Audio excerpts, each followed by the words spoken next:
चलिए फ्रेंड्स शुरू करते हैं आज का अपना वीडियो। आज के इस वीडियो में आपको बताऊंगा क्लास 10th के लिए मैथमेटिक्स का सैम्पल क्वेश्चन पेपर जो कि सेट सेकंड है। इससे पहले मैं आपको बता चुका हूं बता चुका हूं सेट फर्स्ट जो कि वेरी वेरी मोस्ट था क्लास 10th वाले। अगर आप हैं तो इस वीडियो को लास्ट तक जरूर देखिएगा क्योंकि यह वीडियो बहुत ही यूजफुल होने वाला है क्लास 10th वालों के लिए, जिसमें कि टाइम 3 घंटे 15 मिनट का है। यानी कि मैथमेटिक्स का सैम्पल क्वेश्चन पेपर है, टाइम 3 घंटे 15 मिनट का दिया जाता है। पूर्णांक 70 है, यानी कि 70 मार्क्स का आपका यह क्वेश्चन पेपर होता है। सही उत्तर लिखना है आपको। तो पहला क्वेश्चन आ चुका है आप सामने ही, आपके स्क्रीन पर है कि जीरो है एक, यानी कि जीरो होता है यहाँ पर दिया नहीं जा रहा है, बल्कि क्वेश्चन नंबर 1 है कि जीरो है एक। डिफरेंस जो जीरो है वह क्या परिमेय संख्या है या फिर अपरिमेय संख्या है, या फिर परिमेय और अपरिमेय दोनों है, या फिर पूर्णांक संख्या है। फ्रेंड्स जो जीरो है वह एक परिमेय संख्या है। जी हाँ फ्रेंड्स, परिमेय संख्या है। यानी कि परिमेय संख्या की परिभाषा क्या होती है कि वे संख्या जिन्हें P/Q के रूप में लिख सकते हैं उन्हें परिमेय संख्या कहते हैं। इसलिए जीरो यानी कि जीरो को हम P/Q के रूप में लिख सकते हैं। इसलिए एक अगर हम इसके बटे में लिख देते हैं तो इस पर कोई फर्क नहीं पड़ता है, इसका मान शून्य ही रहता है। इसलिए आपका जवाब होगा कि इस जीरो एक परिमेय संख्या है। जी हाँ फ्रेंड्स, जीरो एक परिमेय संख्या है, इसलिए आपका जवाब होगा आपका ऑप्शन नंबर फर्स्ट यहाँ पर बिल्कुल ही करेक्ट होगा। अगर यहाँ पर होती अपरिमेय संख्या तो यहाँ पर करनी में यहाँ पर एक दिया यानी कि 2 दिया जा रहा होता या फिर 5 दिया जाता तो आप कह सकते थे कि यह एक अपरिमेय संख्या है।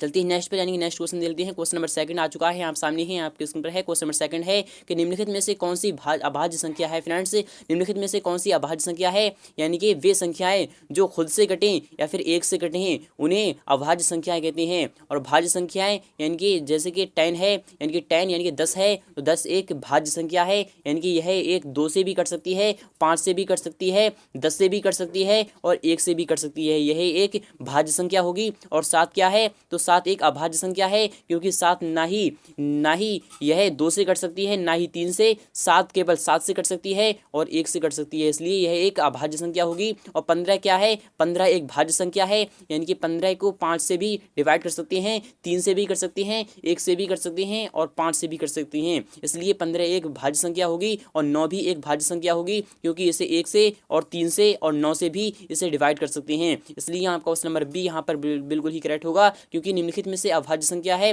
भाई एक 7 एक अभाज्य संख्या होगी। चलते हैं नेक्स्ट पर, यानी कि नेक्स्ट क्वेश्चन देखते हैं। क्वेश्चन नंबर 3 आ चुका है आप सामने ही, आपके स्क्रीन पर है। क्वेश्चन नंबर 3 है कि द्विघात बहुपद x² - 5x + 6 के शून्यक हैं। फ्रेंड्स जो x² - 5x + 6 के शून्यक होते हैं, यानी क्वेश्चन नंबर 3 का सही जवाब क्या होगा तो वह होगा आपका ऑप्शन नंबर डी, यानी कि 3,2 है। क्योंकि मैं आपको बता रहा हूँ कि px यानी कि px 0 होता है। जब इसके हम शून्य निकालते हैं तो x² - 5x यानी कि x² - 2x - 3x और +6 आप इस तरीके से कर सकते हैं। तो इसे कॉमन आ जाएगा आपका x - 3 यानी कि x - 3 और x प्लस यानी कि x - 3 आपका इसका जोड़ा बन जाएगा। तो आपको इसके शून्य निकालने पर आपके यहाँ पर आएंगे 3,2। जी हाँ फ्रेंड्स, आपका जवाब होगा आपका ऑप्शन नंबर डी यहाँ पर बिल्कुल ही करेक्ट होगा। चलते हैं नेक्स्ट पर, नेक्स्ट क्वेश्चन देखते हैं। क्वेश्चन नंबर 4 आ चुका है आप सामने है कि यदि बहुपद x² - x + 1 के शून्यक, फ्रेंड्स आपके सामने शून्य दिए जाएंगे तो आपको यहाँ पर दिया नहीं जा रहा है, बल्कि आपका यहाँ पर कुछ आएगा। तो यहाँ पर मैं आपको बता रहा हूँ इसका full solution. Friends question number 4 है, इसका जवाब होगा आपका ऑप्शन नंबर बी यानी कि 1 है। जी हाँ फ्रेंड्स, आपका इसका शून्य 1 आएगा। नेक्स्ट पर क्वेश्चन नंबर 5 देख लेते हैं कि यदि त्रिभुज ABC में AC² = AB² + BC² तो कोण B है। फ्रेंड्स जो कोण B है उसका मान क्या आएगा तो आपको बता रहा हूँ कि त्रिभुज ABC में AC² है, यानी कि AC² है तो त्रिभुज ABC हम बना लेते हैं। त्रिभुज ABC यानी कि त्रिभुज ABC, इसका मान क्या होगा, यानी कि ABC है इसका, यानी कि AC² होती है, यानी कि AC² = AB² और BC² और यहाँ पर यानी कि कोण B यहाँ पर क्या रहा है ना, तो कोण B का मान आएगा आपका 90 डिग्री। जी हाँ फ्रेंड्स, आपका 90 डिग्री आएगा, क्योंकि यहाँ पर 90 डिग्री आ जाएगा। आपका क्वेश्चन नंबर डी यहाँ पर बिल्कुल ही करेक्ट होगा, यानी क्वेश्चन नंबर 5 का सही जवाब क्या होगा वह होगा आपका 90 डिग्री। चलते हैं नेक्स्ट पर, यानी क्वेश्चन नंबर 6 देखते हैं कि प्रायिकता का अधिकतम मान क्या होता है। फ्रेंड्स जो प्रायिकता होती है उसका मान क्या होता है, यानी कि प्रोबेबिलिटी का मैक्सिमम, यानी कि मैक्सिमम वैल्यू, यानी कि उसका योग कितना होता है। और वह फ्रेंड्स जो 0 होता है उसका वह न्यूनतम मान होता है, यानी कि 0 से 1 के बीच में इसका प्रायिकता का मान होता है। तो 0 से 1 के बीच में कह रहा है, आप इसे दिमाग से समझ सकते हैं कि 0 1 यानी कि 0 1 न्यूनतम है, यानी कि मिनिमम है, और मैक्सिमम 1 है। जी हाँ फ्रेंड्स 1 है, क्योंकि 2 तो इसका मान होता ही नहीं है, इसलिए यह बिल्कुल इनकरेक्ट है। और 1 है, जी हाँ फ्रेंड्स मैक्सिमम इसकी वैल्यू होती है वह होती है 1। जी हाँ फ्रेंड्स, आपका ऑप्शन नंबर सी यहाँ पर बिल्कुल ही करेक्ट हो जाएगा। चलते हैं नेक्स्ट पर, क्वेश्चन नंबर 7 देख लेते हैं जो कि आ चुका है आप सामने ही, आपके स्क्रीन पर है। क्वेश्चन नंबर 7 है कि बिंदु 4,-2 और 6,4 को मिलाने वाली रेखाखंड के मध्य बिंदु का निर्देशांक होगा। फ्रेंड्स क्या होगा, तो इसका मध्य यानी कि मध्य बिंदु का जो निर्देशांक होगा वह कितना होगा। तो क्वेश्चन नंबर 7 का सही जवाब क्या है, तो आपका होगा आपका क्वेश्चन नंबर बी यानी कि 5,1 होगा। जी हाँ फ्रेंड्स 5,1 होगा। अगर आप चाहते हैं इसका फुल सॉल्यूशन के साथ इसका आंसर, तो मैं आपको बताऊंगा फुल सॉल्यूशन बहुत जल्द। फ्रेंड्स अभी आप केवल टिक लगा लीजिए, फिर इसका फुल सॉल्यूशन मैं आपको बहुत जल्द बताने वाला हूँ। क्वेश्चन नंबर 8 देते हैं कि साइन 90 माइनस यानी कि साइन 90 माइनस ए बराबर यानी कि 90 माइनस थीटा बराबर क्या होता है। तो साइन 90 माइनस थीटा बराबर क्या होता है। तो क्वेश्चन नंबर 8 का सही जवाब क्या होगा, तो वह होगा आपका क्वेश्चन नंबर डी यानी कि कॉस थीटा। जी हाँ फ्रेंड्स कॉस थीटा होता है, साइन 90 माइनस थीटा बराबर कॉस थीटा होता है, आप इसे ध्यान में रखिएगा। और कॉस 90 माइनस थीटा बराबर क्या होता है, तो वही होता है आपका साइन थीटा। चलते हैं नेक्स्ट पर क्वेश्चन नंबर 9 देते हैं कि वृत्त की यानी कि वृत्त के परिधि एवं व्यास का अनुपात होता है। फ्रेंड्स जो वृत्त की परिधि होती है वह होती है आपकी 2πr यानी कि 2πr होती है, और व्यास का यानी कि व्यास का होता है व्यास का अनुपात यानी कि व्यास होता है 2 गुणा r यानी कि d होता है। तो 2 गुणा r से आप इसे निकाल सकते हैं। तो वृत्त की परिधि क्या आएगी आपकी क्वेश्चन नंबर 9 का आपका जवाब होगा आपका क्वेश्चन नंबर सी यानी कि आपका क्वेश्चन नंबर सी यहाँ पर बिल्कुल ही करेक्ट होगा। यानी कि यहाँ पर क्या आएगा आप इसे विस्तार के साथ समझ सकते हैं। चलते हैं नेक्स्ट पर। तो प्रथम 5 विषम संख्याओं का माध्य है। फ्रेंड्स जो प्रथम 5 विषम संख्याएं होती हैं उसका माध्य क्या होता है। क्वेश्चन नंबर 10 का सही जवाब क्या होगा, वह होगा आपका क्वेश्चन नंबर सी यानी कि 5 होगा। जी हाँ फ्रेंड्स 5 विषम संख्याओं का माध्य भी 5 ही होगा। फ्रेंड्स पहले 5 विषम संख्याएं देख लेते हैं। तो 1 3 1 देख लेते हैं, 1 और 3 और यानी कि 5 प्लस 7 प्लस 9 यानी कि इसका जब योगफल करते हैं तो 4 5 9 9 7 9 7 कितने होते हैं, 9 7 16 हो गए, 16 और 9 कितने हो गए, तो 16 9 हो गए आपके 25। तो 25/5 यानी कि 5 आपका आंसर आ जाएगा। यानी कि प्रथम 5 विषम संख्याओं का आपका समांतर माध्य होता है तो वह होता है 5। यह था आपका 5, आपका आंसर आ जाएगा आपको क्वेश्चन नंबर सी यहाँ पर बिल्कुल ही करेक्ट है। तो फ्रेंड्स क्वेश्चन नंबर 11 आ चुका है, आप सामने ही आपकी स्क्रीन पर है कि संगत समीकरण युग्म का हल होता है। फ्रेंड्स यहाँ पर क्या कह रहा है कि संगत यानी कि संगत समीकरण युग्म का हल होता है। फ्रेंड्स कैसा होता है, तो क्वेश्चन नंबर 11 का सही जवाब क्या आना चाहिए, तो मैं आपको बता रहा हूँ वह होता है एक हल होता है। जी हाँ फ्रेंड्स जो संगत समीकरण युग्म का होता है वह उसका होता है एक हल। जी हाँ फ्रेंड्स एक हल होता है, ना ही अपरिमित रूप से अनेक हल होते हैं और ना ही अद्वितीय हल होता है, बल्कि संगत समीकरण का युग्म का हल होता है वह एक हल होता है। इसलिए आप इसे ध्यान में रखिएगा। चलते हैं नेक्स्ट पर कि यदि b² - 4ac बड़ा है 0 से तो ax² + bx यानी कि प्लस c के मूल होंगे। फ्रेंड्स कैसे होंगे, तो क्वेश्चन नंबर 12 का सही जवाब होगा आपका ऑप्शन नंबर यानी कि वास्तविक और असमान। जी हाँ फ्रेंड्स वास्तविक और असमान आएंगे, इसलिए आपका जवाब आएगा वास्तविक और असमान। चलते हैं नेक्स्ट पर कि अर्धवृत्त की परिमित होती है। फ्रेंड्स जो अर्धवृत्त होता है उसका परिमित कैसी होती है, तो क्वेश्चन नंबर 13 का सही जवाब क्या होगा, तो वही होगा आपका क्या होना चाहिए, तो क्वेश्चन आपका यानी कि आर होती है। जी हाँ फ्रेंड्स आर होती है, आप इसे ध्यान में रखिएगा। चलते हैं नेक्स्ट पर क्वेश्चन नंबर 14 आ चुका है आप सामने है कि संचयी बारंबारता वक्र को भी कहा जाता है। फ्रेंड्स जो संचयी बारंबारता होती है उसके वक्र को क्या कहा जाता है, तो वह कहा जाता है त्वरण। जी हाँ फ्रेंड्स त्वरण कहा जाता है। चलते हैं नेक्स्ट पर कि cos² 70 degree minus sin² 73 degree का मान क्या होगा, तो cos² 70 यानी कि 17 डिग्री माइनस sin² 73 डिग्री का मान क्या होगा, तो क्वेश्चन नंबर 15 का सही जवाब क्या है, तो वही होगा आपका 1। जी हाँ फ्रेंड्स यानी कि 0 होगा। जी हाँ फ्रेंड्स 0 होगा, क्योंकि आपका यहाँ पर 0 आएगा, क्योंकि cos² 70 डिग्री आप इसे विस्तार के साथ समझ सकते हैं कि cos² यानी कि cos² 70 डिग्री माइनस साइन यानी कि साइन 90 - 17 यानी कि cos² जब cos² 17 डिग्री cos² 17 डिग्री जब माइनस होगा तो आपका 0 आ जाएगा, यानी कि आपका 0 आ जाएगा। चलते हैं नेक्स्ट पर यानी क्वेश्चन नंबर 16 देख लेते हैं जो कि आ चुका है आप सामने है। क्वेश्चन नंबर 16 ये रहा आपके सामने क्वेश्चन नंबर 16 कि क्यू में वृद्धि होने के साथ साइन क्यू यानी कि साइन क्यू के मान में होती है। फ्रेंड्स क्या होती है, तो क्यू में वृद्धि होने के पश्चात यानी कि थीटा में वृद्धि होने के पश्चात साइन थीटा के मान में वृद्धि होती है। फ्रेंड्स यहाँ पर यानी कि वृद्धि होती है या फिर नहीं होती है, जी हाँ फ्रेंड्स बिल्कुल होती है, इसलिए आपका जवाब होगा वृद्धि। चलते हैं नेक्स्ट पर कि रैखिक समीकरण s=5 का आलेख y अक्ष के होता है। फ्रेंड्स y अक्ष के कैसा होता है, तो रैखिक समीकरण है s=5 है का आलेख होता है। क्वेश्चन नंबर 17 का सही जवाब होगा आपका यानी कि समांतर। जी हाँ फ्रेंड्स समांतर होता है, इसलिए आपका जवाब आएगा समांतर। चलते हैं नेक्स्ट पर यानी कि AP का प्रथम पद a है और सारवंतर d है, तो SN बराबर क्या होता है, तो SN बराबर होता है आपका n/2 और 2a plus n - 1 into d। आपका जवाब होगा SA यानी कि n/2 2a n यानी कि n - 1 प्लस यानी कि डी आपका जवाब होगा। चलते हैं नेक्स्ट पर क्वेश्चन नंबर 19 लेते हैं कि सभी समबाहु यानी कि समबाहु त्रिभुज होते हैं फ्रेंड, जो सभी समबाहु त्रिभुज होते हैं वह कैसे होते हैं। क्वेश्चन नंबर 19 का सही जवाब होगा यानी कि समरूप होती हैं। जी हाँ फ्रेंड्स, सभी समबाहु त्रिभुज समरूप होती हैं, आपका जवाब आएगा समरूप। चलते हैं नेक्स्ट पर कि परिमेय और अपरिमेय संख्याओं का गुणनफल होता है फ्रेंड्स, जो परिमेय और अपरिमेय संख्याओं का गुणनफल होता है वह कैसा होता है। क्वेश्चन नंबर 20 का सही जवाब होगा आपका अपरिमेय। जी हाँ फ्रेंड्स, अपरिमेय होता है क्योंकि परिमेय और अपरिमेय के जब हम गुणा करते हैं तो उसका जवाब आता है अपरिमेय।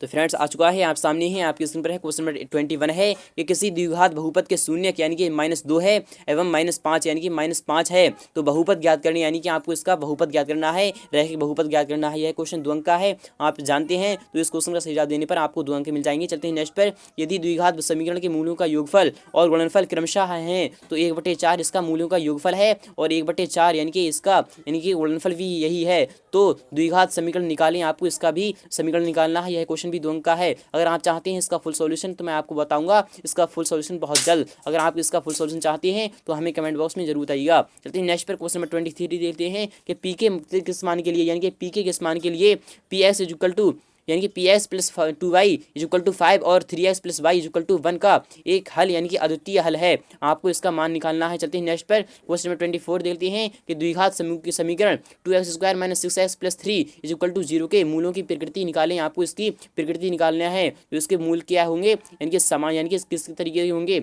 आपको बताना है। चलते हैं नेक्स्ट पर क्वेश्चन नंबर 25 देखते हैं कि त्रिभुज ABC में AC equal to 6√2 centimetre, AB equal to 6 centimetre, BC equal to 6 centimetre, तो कोण बी का मान निकालें, आपको इसका मान निकालना है। यह क्वेश्चन भी 2 अंक का है। चलते हैं नेक्स्ट पर क्वेश्चन नंबर 26 देखते हैं कि 2 बिंदु पी की निर्देशांक है, यानी कि 2 बिंदु हैं, तो 2, -2 और Q, यानी कि Q -2, 2 मिलाने वाले रेखाखंड के मध्य बिंदु निकालें, आपको इसके भी मध्य बिंदु निकालने हैं। यह क्वेश्चन भी 2 अंक का है। चलते हैं नेक्स्ट पर, ये दिया हुआ है कि त्रिभुज ABC सब यानी कि समरूप है त्रिभुज DEF के, तो तथा इनके क्षेत्रफल क्रमशः हैं तो 64 वर्ग सेंटीमीटर और 121 वर्ग सेंटीमीटर है, तो EF इक्वल टू 15.4 सेंटीमीटर है, तो BC आपको निकालना है। यह क्वेश्चन भी 2 अंक का है। चलते हैं नेक्स्ट पर, तो त्रिभुज का केंद्र निकालें जिनका यानी कि जिनका शीर्ष 3, यानी कि 3, -5 और -7, और 10, -2 है, तो इसका केंद्र निकालना है आपको। यह क्वेश्चन भी 2 अंक का है। चलते हैं नेक्स्ट पर, यदि cos A इक्वल टू 3/4 तो sin A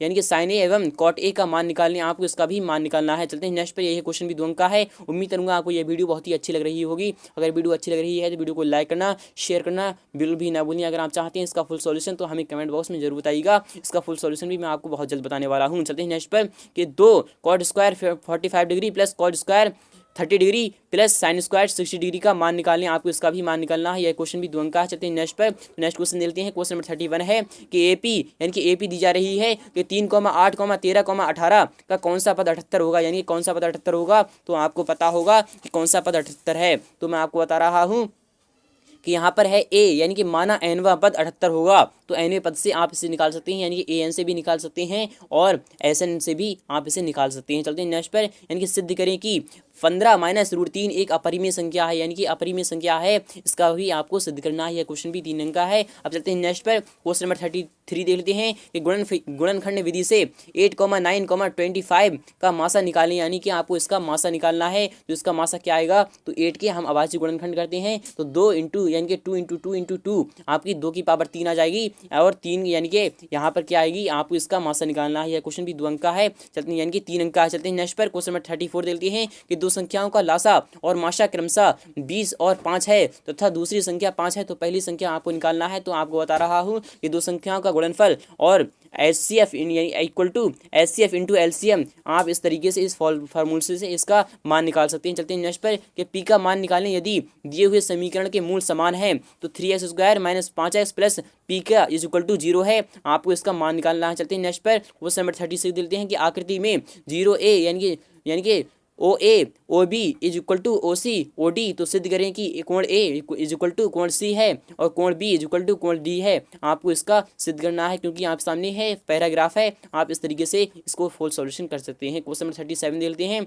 एक त्रिभुज का क्षेत्रफल निकालें जिनके शीर्षों के नियामक यानी कि 3, 4 और -4, 3 और 8, 6 हैं, तो इसका भी सॉल्यूशन करने के लिए आपको 3 अंक मिल जाएंगे। चलते हैं नेक्स्ट पर, कि sin 90 - थीटा का त्रिकोणमितीय अनुपात ज्यामितीय विधि से निकालें, आपको इसका ज्यामितीय विधि से निकालना है। तो क्वेश्चन नंबर 39 49 देते हैं कि पासे को एक बार फेंका जाता है, यानी कि 4 से छोटी या फिर उसके बराबर संख्या प्राप्त होने की प्रायिकता ज्ञात करना है आपको। यह क्वेश्चन भी 3 अंक का। चलते हैं नेक्स्ट पर कि सिद्ध करें, यानी कि प्रयोग करना है आपको। तो sec थीटा यानी कि sec theta minus tan theta sin sec theta minus tan theta का whole square is equal to 1 minus sine theta 1 plus यानी कि अपॉन 1 प्लस साइन क्यू, आप इसका मान निकालना है। यह क्वेश्चन भी 3 अंक का है। चलते हैं नेक्स्ट पर। यदि वितरण यानी कि वितरण है 40, 15, 15, 18, 22, 29, S, 32, y तथा 29 का माध्य 25 है तो x प्लस वाई का मान निकालने। यह क्वेश्चन भी 3 अंक का है। यह क्वेश्चन भी वेरी वेरी मोस्ट है। अगर आप चाहते हैं इसका फुल सॉल्यूशन तो मैं आपको बताऊंगा इसका फुल सॉल्यूशन बहुत जल्द। चलते हैं नेक्स्ट पर। क्वेश्चन नंबर 42 देखते हैं